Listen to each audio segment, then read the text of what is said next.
بسم اللہ الرحمن الرحیم۔ قرآن کریم میں زکوٰۃ کے مصارف کا بیان سورہ توبہ کی آیت نمبر 60 میں ہوا ہے۔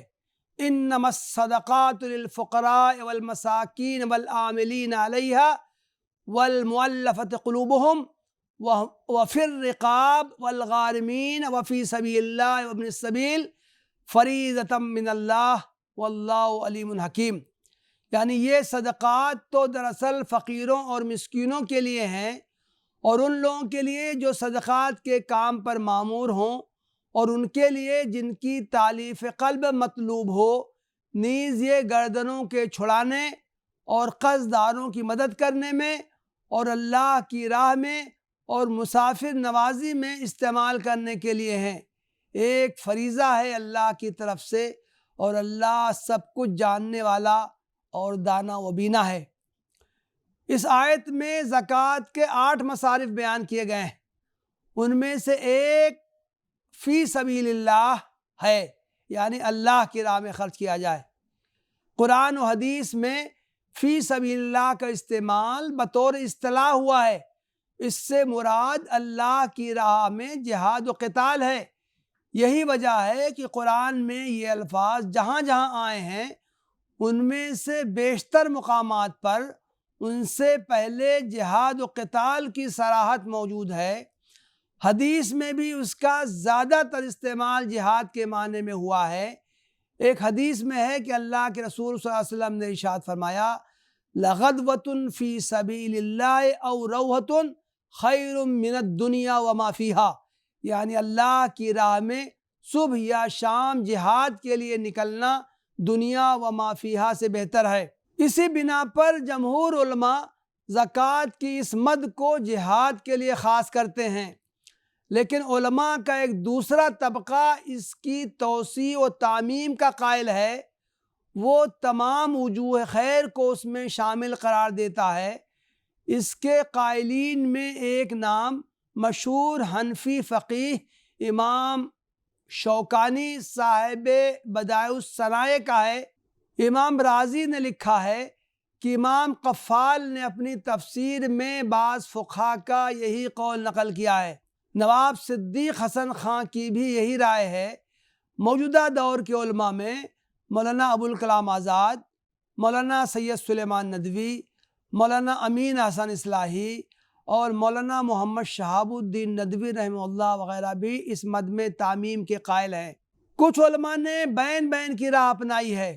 وہ فی سبیل اللہ کو نہ تو قتال اور عسکری جد و جہد کے معنی میں محدود کرتے ہیں، اور نہ اس میں اتنے عموم کے قائل ہیں کہ اس میں ہر کار خیر شامل ہو جائے۔ وہ کہتے ہیں کہ جہاد کا وسیع مفہوم ہے، اس میں اللہ کا کلمہ بلند کرنے کی ہر کوشش شامل ہے۔ موجودہ دور میں عالم اسلام کے مشہور فقیہ ڈاکٹر یوسف القرضاوی نے اپنی کتاب فقہ الزکوٰۃ میں اس نقطۂ نظر کو تفصیل سے پیش کیا ہے۔ وہ لکھتے ہیں، اقتباس، میں سبیل اللہ کا مدلول متعین کرنے میں ایسے توسع کا قائل نہیں کہ ہر قسم کے مصالح اور تقرب کے کام اس میں شامل ہو جائیں، اور نہ اس کے دائرے کو اتنا تنگ سمجھتا ہوں کہ وہ صرف عسکری جد و جہد کے لیے خاص ہو کر رہ جائے۔ جہاد جس طرح تلوار اور نیزہ سے کیا جاتا ہے، اسی طرح زبان اور قلم سے بھی کیا جاتا ہے، اور جس طرح جہاد عسکری ہوتا ہے، اسی طرح فکری، تربیتی، اجتماعی، اقتصادی اور سیاسی بھی ہوتا ہے۔ اقتباس ختم۔ اسی طرح کے ایک سوال کا جواب ڈاکٹر یوسف القرضاوی نے ان الفاظ میں دیا ہے۔ اقتباس، میری رائے یہ ہے کہ فی سبیل اللہ کو نہ صرف جہاد پر محمول کیا جائے، اور نہ اسے عام کر کے ہر اس کام پر معمول کیا جائے جو اللہ کی راہ میں اللہ کی خوشنودی کے لیے ہو۔ بے شبہ فی سبیل اللہ سے مراد اللہ کی راہ میں جہاد ہے، لیکن جہاد کا مفہوم صرف جنگ کرنا نہیں ہے، بلکہ اس سے بڑھ کر اس سے وسیع تر مفہوم اس میں شامل ہے۔ یعنی ہر وہ قدم جو اللہ کے دین کی نصرت اور اعلاء کلمت اللہ کے لیے اٹھے۔ جہاد صرف تلوار اور توپ سے نہیں ہوتا، بلکہ کبھی قلم سے ہوتا ہے، اور کبھی زبان سے، کبھی اقتصادی جہاد ہوتا ہے اور کبھی سیاسی۔ ان میں سے ہر جہاد میں مالی تعاون کی ضرورت ہوتی ہے۔ ہر وہ کوشش اور قدم جو اعلاء کلمت اللہ کے لیے اٹھے اسے فی سبیل اللہ کے مفہوم میں شامل کیا جا سکتا ہے۔ اقتباس ختم۔ آگے علامہ یوسف القرضاوی نے زکوٰۃ کے ترجیحی مصارف ان الفاظ میں بیان کیے ہیں۔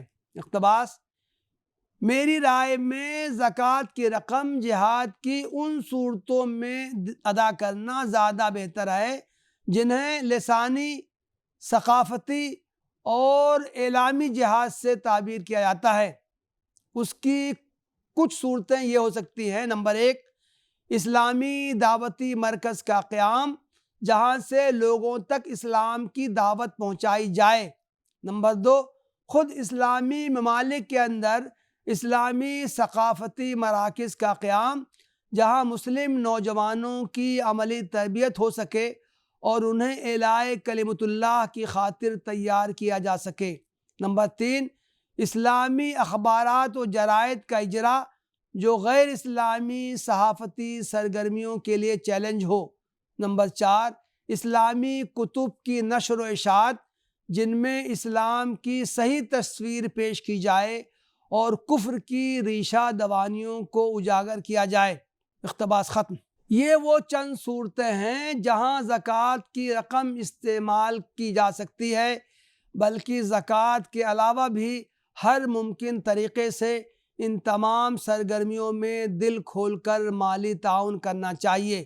مولانا سید ابو الاعلیٰ مودودی نے اپنی تفسیر تفہیم القرآن میں آیت زکوٰۃ یعنی سورہ توبہ کی آیت نمبر 60 میں فی سبیل اللہ کی جو تشریح کی ہے، اس سے معلوم ہوتا ہے کہ وہ بھی اس کے مفہوم میں ہر کار خیر کو شامل نہیں کرتے بلکہ اسے جہاد ہی کے لیے خاص کرتے ہیں، لیکن جہاد ان کے نزدیک وسیع تر معنی میں ہے۔ وہ لکھتے ہیں، اقتباس: راہ خدا کا لفظ عام ہے، تمام وہ نیکی کے کام جن میں اللہ کی رضا ہو اس لفظ کے مفہوم میں داخل ہیں۔ اسی وجہ سے بعض لوگوں نے یہ رائے ظاہر کی ہے کہ اس حکم کی روح سے زکوٰۃ کا مال ہر قسم کے نیک کاموں میں صرف کیا جا سکتا ہے، لیکن حق یہ ہے اور ائمہ سلف کی بڑی اکثریت اسی کی قائل ہے کہ یہاں فی سبیل اللہ سے مراد جہاد فی سبیل اللہ ہے۔ یہاں یہ بات اور سمجھ لینی چاہیے کہ ائمہ سلف کے کلام میں بالعموم اس موقع پر غزو کا لفظ استعمال ہوا ہے جو قتال کا ہم معنی ہے۔ اس لیے لوگ یہ گمان کرنے لگتے ہیں کہ زکوٰۃ کے مصارف میں فی سبیل اللہ کی جو مد رکھی گئی ہے وہ صرف قتال کے لیے مخصوص ہے، لیکن در حقیقت جہاد فی سبیل اللہ قتال سے وسیع تر چیز کا نام ہے اور اس کا اطلاق ان تمام کوششوں پر ہوتا ہے جو کلمہ کفر کو پست اور کلمہ خدا کو بلند کرنے اور اللہ کے دین کو ایک نظام زندگی کی حیثیت سے قائم کرنے کے لیے کی جائیں، خواہ وہ دعوت و تبلیغ کے ابتدائی مرحلے میں ہوں یا قتال کے آخری مرحلے میں۔ اقتباس ختم۔ اس موقع پر موجودہ دور کی 2 فقہی اکیڈمیوں کے فیصلوں کا حوالہ دینا مناسب معلوم ہوتا ہے۔ اسلامک فقہ اکیڈمی انڈیا کے 5ویں سیمینار منعقدہ جامعۃ الرشاد اعظم گڑھ 1992 میں یہ موضوع زیر بحث تھا۔ عام شرکائے سیمینار کا نقطہ نظر یہ تھا کہ سورہ توبہ آیت نمبر 60 میں مذکور فی سبیل اللہ کا مصداق غزوہ اور جہاد عسکری ہے۔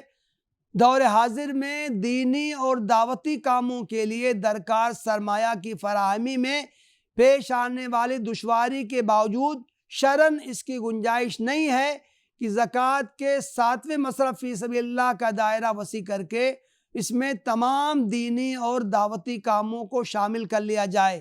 البتہ 3 حضرات نے اس رائے سے اختلاف کیا تھا، وہ تھے جناب شمس پیرزادہ، مولانا سلطان احمد اصلاحی اور ڈاکٹر عبدالعظیم اصلاحی۔